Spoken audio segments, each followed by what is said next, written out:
Some breaking news into us here with Elon Musk in just the last hour or so, sending a very direct message to at least one of the advertisers boycotting his platform X, formerly known as Twitter, because of anti-Semitic posts he amplified there. Listen.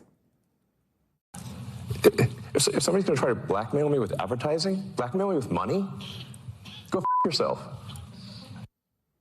In the past few weeks, big advertisers like Disney, Apple, others stopped putting ads on X because Musk platformed these anti-Semitic tweets.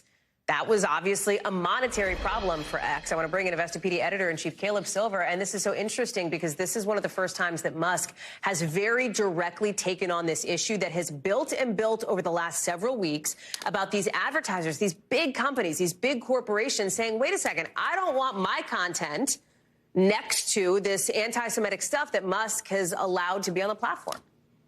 Yeah, and if you listen to the entire quote from that DealBook interview, he said that several times, go after yourself several times, and then he said, hi, Bob. We could only assume he was talking to Bob Iger. Bob Iger, head of Disney. The head of Disney, which was one of the big advertisers that pulled. But you mentioned other advertisers. We're talking about some of the biggest advertisers out there, including Comcast, the parent company of this network, Warner Brothers, Apple, Coca-Cola, others have pulled their ads. And he also said in that interview with Andrew Ross Sorkin, I wish they would stop. I wish they would stop advertising. And then he dropped the F-bomb. So clearly putting his finger in the eye of the people that pay the bills to run X, which is an advertising delivery mechanism, or was until he bought it, and now we don't know really what he's trying to do with it. He also addressed, and I think it was an apology. Let's call it that, or let's see it. We're going to play that sound in a second. He addressed that post that created so much of the concern here, a lot of the uproar, in which he agreed with an anti-Semitic conspiracy theory. I want to play what he said so we can hear it all together specifically. Listen.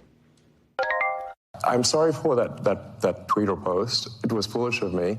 Of the 30,000, it might be literally the worst and dumbest post that I've ever done.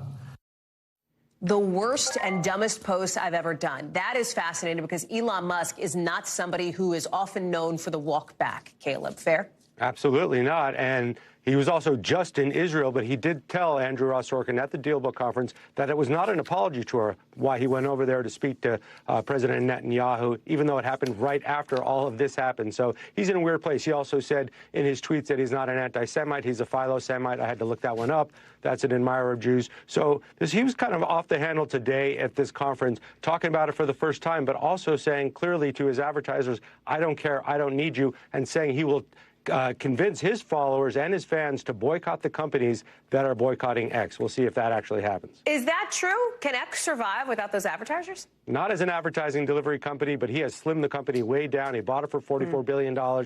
We have no idea what his plans are for X going forward. Caleb Silver, fascinating night there with that DealBook Summit. Many headlines coming out of that. Thank you for bringing it to us, developing tonight. Appreciate it. Thanks for watching. Stay updated about breaking news and top stories on the NBC News app or follow us on social media.